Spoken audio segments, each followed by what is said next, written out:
Hello friends, आज हम महारस वर्ग के अलग अलग द्रव्यों के बारे में आप लोगों को बताएंगे। जो रसशास्त्र में जो आने वाले जो महारस वर्ग है, इसके अंतर्गत हम 8 द्रव्यों बताए गए हैं, जो कि जैसे कि श्लोक से पता चल रहा है, ये रसरत्न समुच्चय के सेकंड चैप्टर का पहला श्लोक है। इसमें महारस की संख्या 8 बताई गई है। इसका ये श्लोक है, अभ्रक वैक्रांत माक्षिक विमला अद्रिज शस्यकम चपलो रसक चेती ज्ञातवा अष्टो संग्रह अद्रसान। अगर ये श्लोक याद कर लिया जाए तो इससे पूरे जो 8 महारस हैं उनके नाम याद हो जाएंगे। अच्छा यही है कि इसको श्लोक याद कर लें। इसमें 8 द्रव्य कौन कौन से बताए गए हैं? अभ्रक वैक्रांत माक्षिक विमल अद्रिज यानी कि शिलाजित शस्यक चपल और रशक। द्रव्यों में जो सबसे पहला द्रव्य है वो अभ्रक है। इसको यानी कि माइका भी बोलते हैं। अब इसको जो है आज हम आपको अभ्रक के बारे में बताएंगे। अभ्रक के विभिन्न प्रकार के नाम बताए गए हैं, जैसे कि आप ये देख लीजिएगा, इसका विशेष स्पेसिफिक ग्रेविटी कितनी है, काठिन्य कितना है। बाकी जो उसके पर्याय हैं वो सब आकाश के जो पर्याय होते हैं उन्हीं से ही मिलते जुलते हैं, जैसे कि खा है, गगन है, व्योम है, आकाश, अनंतक, अंबर, गरज, ध्वज आदि। इसके अलावा क्योंकि इसके बहुत सारे पत्रों से मिलके बना होता है, इसलिए इसको बहुपत्र भी बोलते हैं और इसका अन्य नाम एक गौरी तेज भी बताया गया है। इसी तरीके से इसके ये पर्याय बताए गए हैं। अब है इसके बाद प्राप्ति स्थान। प्राप्ति स्थान वैसे तो ये मुख्य रूप से बिहार यानी कि जो झारखंड है, जो अब झारखंड के अंदर चला गया है इलाका बिहार का, वहीं पर हजारीबाग और गिरिडीह जिले हैं। उन गिरिडीह जिले में एक कोडरमा की खाने हैं, वहीं से ही हम अभ्रक की जो खाने जो है वो विश्व प्रसिद्ध है, कोडरमा की खाने अभ्रक प्राप्ति के लिए। इसके अलावा भारत में अन्य जगह भी पाया जाता है, जैसे अजमेर में, भीलवाड़ा जिले में, तमिलनाडु के नेल्लोर आदि में। और विदेशों की अगर बात की जाए तो वहाँ भारत में रूस, अमेरिका, कनाडा आदि देशों में भी ये मिलता है। ये विभिन्न रूपों में मिलता है, जो इसके अन्य भेद बताए गए, जैसे मस्कोवाइट और बायोटाइट आदि के रूप में। ये कैसा दिखता है? ये देखने में अगर खानों में देखा जाए तो टेढ़े मेढ़े विभिन्न आकार के, जैसे ढेले टाइप होते हैं, उस तरीके से मिट्टी के ढेले टाइप दिखाई देता है, लेकिन ये पारदर्शक होता है। इसी तरह से जो स्थान भेद के आधार पर ये अलग अलग प्रकार से बताए गए, जैसे हिमालय पर्वत से कैसे प्राप्त होगा, पूर्वी देशों से प्राप्त कैसा होगा, और दक्षिण से यानी कि हिमालय से उत्तम, मध्यम और अधम, इसी तरीके से ये बताए गए हैं। इसके बाद है आधुनिक दृष्टि से, यानी कि आज के आधार पर बताया जाए तो माइका के हम 2 भेद कर सकते हैं। एक है अल्कलाई माइका, एक होता है फेरो मैग्नीशियम माइका। जो अल्कलाई माइका है इसके अंदर सोडियम और पोटेशियम होता है, यानी कि क्या है, ये क्षारीय अभ्रक कहा गया है। सोडियम और पोटेशियम की प्रजेंस के कारण क्या होता है, ये वाइट कलर का होता है। इसके अलावा जो फेरो मैग्नीशियम है, ये इसका जो होता है आयरन और मैग्नीशियम के कलर कैसा होता है, कुछ कुछ लाल या काला, इसी आधार पर इसका लाल या काला वर्ण होता है। यानी कि अल्कलाई माइका व्हाइट कलर का होता है, फेरो मैग्नीशियम माइका लाल या काले वर्ण का होता है। अन्य भेद से देखा जाए यानी कि रासायनिक दृष्टि से उसके 5 भेद बताए गए हैं: मस्कोवाइट, पैरागोनाइट, फ्लैगोपाइट, लेपिडोलाइट और बायोटाइट। जो मस्कोवाइट है वो व्हाइट कलर का, पैरागोनाइट भी व्हाइट कलर का, फ्लैगोपाइट रक्त वर्ण का, लेपिडोलाइट पीत वर्ण का और बायोटाइट कृष्ण वर्ण का। जो बायोटाइट वाला है यही हमारे काम का है, ये हम रसचूर्णी बनाने के अंदर हम इसी को ही यूज़ करते हैं। इसके अलावा अन्य भेद से जो वैसे देखा जाए तो अभ्रक के जो मुख्य भेद है, यानी कि जो हमारे शास्त्रोक्त बताए गए हैं, जैसे रसरत्न समुच्चयकार है, उसके हिसाब से जो अभ्रक के 4 भेद बताए गए हैं, जिसमें क्या है, पिन्नाक, नाग, मंडूक और वज्र। और इसके अलावा अगर वर्ण भेद से बताए गए तो अभ्रक के 16 भेद बताए गए हैं। वर्ण भेद से कैसे होंगे? अगर हम पिन्नाक के ही 4 भेद बता दिए गए वर्ण, जैसे 4 वर्ण कौन से हो गए, श्वेत, रक्त, कृष्ण और पीत। इसी तरीके से नाग के 4, मंडूक के 4, वज्र के 4, तो कुल मिलाकर के जो वर्ण भेद से जो अभ्रक के कितने 16 भेद बताए गए हैं। इसी तरीके से जो रसरत्न समुच्चयकार है उसके हिसाब से अभ्रक के 4 मुख्य भेद हैं: पिन्नाक, नाग, मंडूक और वज्र।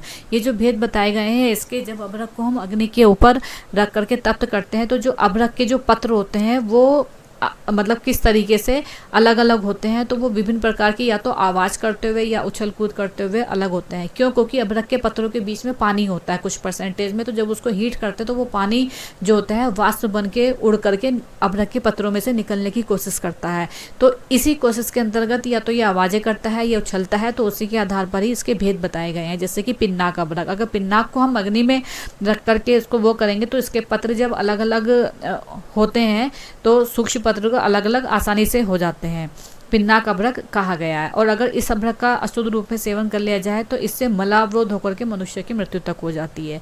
नाग अभ्रक क्या है? जैसे कि सांप फुटकार करता है तो अग्नि पर तपाने पर ये इसी तरीके से फुटकार करता है और इसके सेवन से मंडल कुष्ठ आदि रोग उत्पन्न होता है। मंडूक अभ्रक कैसे होगा? जैसे मेंढक उछलता है तो अग्नि पर हीट करने पर ये इसी तरीके से उछलता है, तो इसके सेवन से क्या हो जाएगा? अश्मरी रोग हो जाता है, जो कि सर्जरी क्रिया के द्वारा साध्य होती है। वज्र अभ्रक क्या होता है? इसमें किसी तरह की कोई कोई ना उछल कूद या कुछ होता है, बड़ी ही आसानी से क्या होता है इसके पत्र जो होते हैं वो अलग अलग होते हैं और बड़ी आसानी से इसका जो पानी होता है वो वाष्प बन के वो उड़ जाता है। यही देह सिद्धि लो सिद्धि देने वाला होता है, संपूर्ण रोगों का नाश करने वाला होता है, सर्वश्रेष्ठ इसी को ही बताया गया है। देह सिद्धि यानी कि रसायन का काम करेगा, एक तरीके से हमारी बॉडी के अंदर जो रोग है उनको दूर करता है। और लोह सिद्धि यानी कि रसायन की तरह हमारी बॉडी को क्या करेगा, ये मजबूत और स्ट्रॉन्ग बनाता है। इसी तरीके से ये अभ्रक के बताए गए हैं भेद, जैसे कृष्ण मधुरा अभ्रक है, ये सब श्वेत है, अलग अलग वैरायटी बताई गई है इसमें।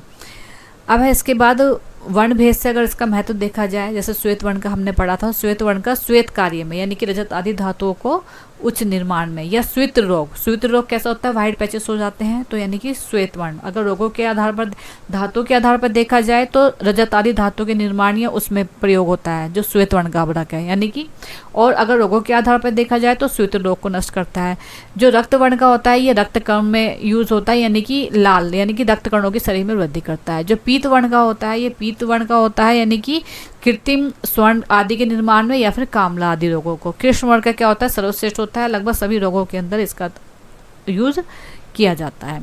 अब है इसके बाद अभ्रक के जो ग्राही लक्षण क्या होते हैं, अभ्रक यानी कैसा हमें अभ्रक लेना चाहिए, तो उसके लिए श्लोक दिया गया है। ये क्या है, स्निग्धम पृथुदलम वर्ण संयुक्तम भारतो अधिकम सुख निर्मोच्य पत्रम च तद्भ्रम सस्त मृतम, यानी कि जो स्निग्ध होना चाहिए, चिकना होना चाहिए, मोटे दल वाला होना चाहिए, उत्तम वर्णयुक्त भारयुक्त और आसानी से जिसके पत्र जो हैं अलग हो जाए, यही अभ्रक कैसा होता है, प्रशस्त होता है। और जो प्रशस्त अभ्रक है यही कैसा होता है, ग्राही अभ्रक होता है। इसके अलावा जो अशुद्ध अभ्रक कैसा होता है, यानी कि हम इसको अग्राह्य भी बोल सकते हैं। कैसा, जो अशुद्ध हो, चंद्रिका युक्त हो। चंद्रिका युक्त का मतलब होता है जिसमें चमक हो, जैसे चांदी चमकती है, चंद्रमा चमकता है, उस तरीके का जो होता है ये त्याज्य माना गया है। और क्या है, शरीर में हृदय पास में यानी कि हृदय में पीड़ा हो, शोथ हो, क्षय हो, पांडु रोग, कुष्ठ आदि अनेक प्रकार के रोग ये उत्पन्न करता है अगर हम इसको अशुद्ध रूप में इसका सेवन कर लिया जाए तो। अब है इसके बाद अशुद्ध अभ्रक के दोष यानी कि अग्राह्य अभ्रक के दोष बताए गए हैं, या इसको अशुद्ध अभ्रक के दोष भी हम कह सकते हैं। इसीलिए क्या है, हम इसलिए इसको शुद्ध करना होता है। तो शुद्ध शोधन में इसकी जैसे कि विशेष शोधन विधि इसकी धान्य अभ्रक विधि है, इसके बाद ही इसको भस्म बनाना, सत्वपातन आदि प्रक्रियाओं के अंतर्गत हम यूज़ करते हैं। इसके बाद अभ्रक का शोधन। अभ्रक के शोधन की दो विधियाँ बताई गई हैं, एक होता है इसका सामान्य शोधन, एक होता है इसका विशेष शोधन। सामान्य शोधन से सामान्य जो दुष्टि होती है वो दूर हो जाती है, जैसे दूर हो जाते हैं। इसके अलावा इसकी और विधि होती है, जैसे कि अभ्रक को क्या है, रक्त तप्त करके, रक्त तप्त मतलब इतना हीट कर देते हैं कि अभ्रक जो है बिल्कुल एकदम जैसे लोहा होता है गरम, बिल्कुल एकदम लाल हो जाता है, उसी तरीके से प्रतप्त करके इसको क्या है, इनमें से किसी भी द्रव्य के अंदर 7 बार बुझाने से क्या हो जाएगा, अभ्रक शुद्ध हो जाएगा। कौन कौन से द्रव्य है, कांजी है, गोमूत्र है, गोदुग्ध है, त्रिफला क्वाथ है, बदरी का पत्र है, पत्र का क्वाथ हो या फिर इसकी छाल का क्वाथ हो, इनमें से कोई भी द्रव्य लें, अभ्रक को रक्तप्त करें और 7 बार बुझा दें, तो इस तरीके से क्या हो जाएगा, अभ्रक शुद्ध हो जाएगा। इसके बाद है इसकी विशेष शोधन विधि।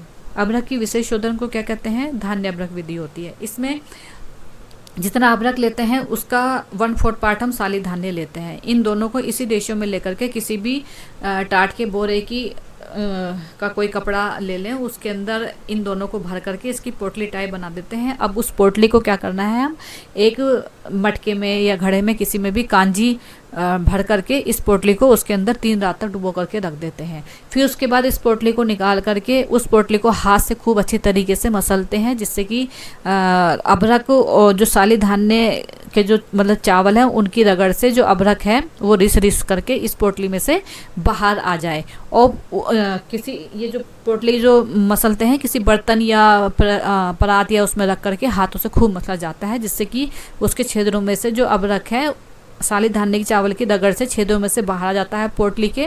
और बार बार हम पोटली को कांची के अंदअंदर डुबो करके मसलते हैं, फिर डुबोएंगे, फिर मसलेंगे, इस तरीके से हम यही प्रक्रिया करते हैं। फिर उसके बाद हम पोटली को मतलब जब लगे कि हमें पूरा अभ्रक पोटली में से निकल करके बाहर आ गया है, तो हम जो कांजी है उसको हम स्थिर होने के लिए रख देते हैं 24 घंटे के लिए। फिर उसके बाद में जो कांजी उसको ऊपर से निथार करके जो कांजी है उसको हम अलग कर लेते हैं। जो नीचे बैठा हुआ जो अभ्रक होता है उसको हम सावधानी पूर्वक निकाल करके धूप में सुखा करके सुरक्षित करके रख लेते हैं। तो इस तरीके से जो अभ्रक होता है जो वो धान्य अभ्रक विधि से शुद्ध किया हुआ माना। धान्य यानी कि क्योंकि धान के साथ हम इसको शुद्ध कर रहे हैं, इसलिए इसको हम धान्य अभ्रक विधि बताई गई। ये विधि सिर्फ अभ्रक में ही यूज की जाती है, इसलिए इसकी विशेष विधि होती है। मारन क्यों करते हैं, यानी कि किसी भी द्रव्य का जो भस्म बनाने की प्रक्रिया है उसी को ही हम मारन कहते हैं। मारन से इसमें क्या करेंगे, अभ्रक के अंदर हम कास्मसोरस ले लेंगे या नागरमोथा ले लेंगे या चोलाई, इनमें से कोई भी एक द्रव्य लेकर के ये जो धान्य अभ्रक होती है इसकी भावना देंगे। यानी कि धान्य अभ्रक में हम कास्मसोरस, चोलाई या नागरमोथा इनमें से किसी एक द्रव्य की भावना दे करके उसको टिकिया बना करके सरा संपुट करके गजपुट में 10 गजपुट देने से क्या हो जाएगी, हमें अभ्रक की लाल रंग की भस्म प्राप्त होगी। ये जो अभ्रक की लाल रंग की भस्म जो प्राप्त होगी ये ऐसी लाल होती है जैसे कि स्टिका चूर्ण, यानी कि स्टिका चूर्ण के समान ही अभ्रक की भस्म प्राप्त होती है। इसके बाद हम इसके परीक्षा कैसे करेंगे। जो अभ्रक भस्म होती है वो निश्चंद होनी चाहिए, अंजन के समान बिल्कुल एकदम सूक्ष्म बारीक होनी चाहिए, अरुण वर्ण की यानी कि स्टिका चूर्ण के समान होनी चाहिए। यही जो भस्म होती है ये उत्तम मानी गई है। और भी भस्मों के गुण होने चाहिए, जैसे कि क्या है, रेखा पूर्ण, वारी, तरस, अलक्षण, सूक्ष्म, मृदु, निर्धूम, स्वाद रहित, अपन मर्भव, निरुत्त, लघु और दंताग्रज, ये सब। यानी दंताग्र कच्चा अभाव का मतलब होता है कि जब हम दांतों के बीच में ना भस्म को वो करते हैं तो उसमें कच की आवाज़ नहीं आनी चाहिए। तो इस तरीके से जो भस्म होती है वो अभ्रक की उत्तम मानी जाती है। इसके अलावा अब बात करते हैं अभ्रक के अमृतीकरण की। जब हम अभ्रक का शोधन करते हैं तो अभ्रक के शोधन करने में अगर हमें लगता है कि उसके कुछ जो दोष हैं वो शेष बच गए हैं, तो उन शेष बचे हुए दोषों को या फिर अभ्रक को और अधिक गुणवर्धक बनाने के लिए ही हम अमृतीकरण की प्रक्रिया करते हैं। ये अमृतीकरण की प्रक्रिया सिर्फ कुछ द्रव्यों में मेन मानी गई है, जैसे कि अभ्रक के अंदर ताम्र के अंदर करते हैं या स्वर्णमाक्षी के अंदर करते हैं। तो यहाँ पर हम अभ्रक के बारे में बताएंगे, यानी कि इसके गुणों में वृद्धि कर रहे हैं, प्लस जो हम इसके अवांछित दोष हैं उनको दूर करने के लिए जो दूर प्रक्रिया है ये अमृतीकरण है। तो अमृतीकरण कैसे करेंगे अभ्रक का, जैसे मान लिया हमने 10 भाग इसमें अभ्रक लिया है, 16 भाग त्रिफलकवात लिया है, 8 भाग इसका गोघृत लिया है, इन सब तीनों को मिला करके एक लोहे की कढ़ाई के अंदर पाक करते हैं।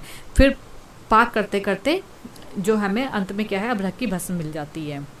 जब ये सब कुछ जल करके भस्म की तरह हो जाएगा तो इसी को ही फिर हम अभ्रक का अमृतीकरण कहते हैं। जो अमृतीकरण से जो प्राप्त भस्म होती है ये श्रेष्ठ गुण वाली हो जाती है और इसके गुणों में तो वृद्धि हो जाती है, लेकिन क्या है, इसका कलर मतलब कलरलेस हो जाती है, यानी कि वर्णहीन हो जाती है। ये वर्णहीन जबकि होनी कैसी चाहिए अभ्रक, स्टिका चूर्ण के समान, लेकिन कैसी मिलेगी हमें अमृतीकरण के बाद में, काले वर्ण की। तो इसलिए इसके यानी कि फिर से हमें इसको लाल वर्ण मिल सके तो उसके लिए जो प्रक्रिया की जाती है उसी को ही हम लोहितीकरण कहते हैं। उस लोहितीकरण के लिए हम क्या करेंगे, जो अमृतीकरण से जो प्राप्त भस्म है इसे हम रक्त वर्ग के जो द्रव्य हैं उन द्रव्यों से भावना देते हैं। उन द्रव्यों से भावना देने से क्या होगा, फिर से जो अभ्रक भस्म है वो हमारे स्टिका चूर्ण के समान लाल वर्ण की प्राप्त होगी। अब ये रक्त वर्ग के द्रव्य कौन कौन से हो गए, जैसे नागबला है, नागरमोता है, वटदुग्ध है, वटमूल सोरस है, हरिद्रा है, मंजिष्ठा है, क्वाथ। इन सब से क्या होंगे, 2-3 मर्दन कर देंगे और उसके बाद में 2-3 पुट देने से क्या हो जाएगी, निश्चंद, मृदु और रक्तवर्ण की भस्म में प्राप्त हो जाएगी। इसी को ही हम लोहितीकरण कहते हैं। अब है अभ्रक भस्म के गुण। अभ्रक जो होती है उत्तम रसायन होती है, उत्तम वाजीकरण होती है। इसके अलावा ये दीपन पाचन का भी काम करती है और अन्य भी इसके काम बताए गए हैं, जैसे स्निग्ध है, मधुर है, आयुष्य केस्य है, बलवर्धक है, नेत्रीय है, मेधावर्धक, दुग्धवर्धक, ये सब इसके गुण बताए गए हैं। जैसे वात, पित्त, क्षय रोग नाशक हो गया। और पारद का बंधन करने में भी इसका उपयोग करते हैं। इसके बाद है इसमें अभ्रक की मात्रा। अभ्रक की मात्रा 1 से 2 रत्ती ही देनी चाहिए। अनुपान में इसका मधु, घृत और मक्खन का बताया गया है। इसके बाद क्या है, इसका सत्वपातन कैसे करेंगे। सत्वपातन यानी कि अभ्रक का जो सत्व मिलता है, यानी कि जो उसमें मेन कंटेंट होता है, तो सत्व रूप में इसमें मुख्य रूप से आयरन की ही प्राप्ति होती है। तो सत्वपातन करने के लिए हम जैसे जितना अभ्रक है उसका 1/4 पार्ट टंकण लेंगे। टंकण के अंदर फिर इसमें मुसली सोरस की भावना देंगे और इसको हम क्या करेंगे, टिकिया बनाएंगे। टिकिया बना करके इसे हम मूसा में रखते हैं। सराव, जबकि जब मारन कर रहे थे तो उस समय हम सराव संपुट कर रहे थे क्योंकि वहाँ पे हमें ज़्यादा हीट की ज़रूरत नहीं होती है। लेकिन जब सत्वपातन करते हैं तो इसलिए हम मूसा में करते हैं क्योंकि इसमें ज़्यादा हीट की ज़रूरत होती है और ज़्यादा हीट को जो होती है, जो मूसा होती है, ये सहन करती है, इसलिए हम इसको मूसा में रखें। कोष्ठी का यंत्र में रखे तीव्र धमन करने से क्या हो जाएगा, अभ्रक का जो लोहे जैसा सत्व है वो हमें प्राप्त हो जाएगा। अब है इसके बाद इसके प्रमुख योग। अभ्रक के जो प्रमुख योग होते हैं, जैसे इसमें आरोग्य वर्धनी वटी, पंचामत परपटी, गगन परपटी, पूर्णचंद्र रस और योगेंद्र रस, इस तरीके से इसके ये कुछ योग बताए गए हैं। बहुत बहुत धन्यवाद, थैंक यू। और अगला हम जो नेक्स्ट टॉपिक है वो हम नेक्स्ट उसमें पढ़ाएंगे व्याकरणांत।